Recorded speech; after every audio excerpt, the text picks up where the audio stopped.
जी पाहायला मिळाले।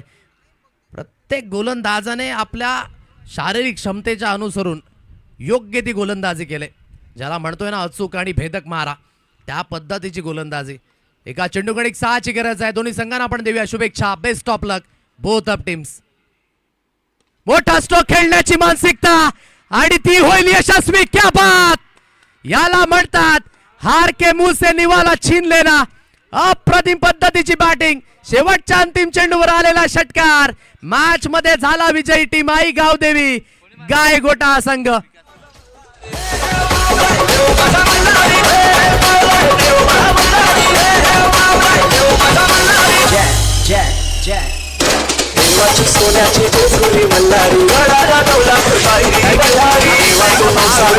महत्वाचा आहे क्विकली ज्या ऍक्शन रिॲक्शन आपण पाहिल्या मॅच मध्ये, सततची होणारी गोलंदाजी आणि स्लॉट मध्ये देऊन बसले। शेवटचा अंतिम चेंडूचं पुन्हा एकदा आपण पाहूया पाटील नेटवर्कच्या माध्यमाने।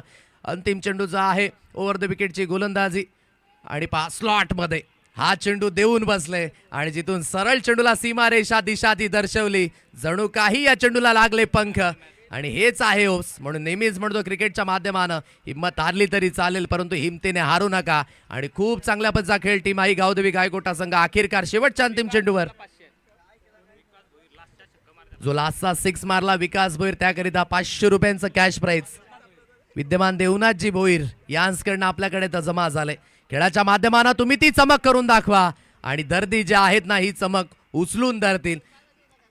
या मॅच मध्ये खूप काही घटित होतं, गोलंदाजी चांगली झाली परंतु खास करून ज्याने मॅच विजयी करून दिली ना तो होता अंतिम फटका।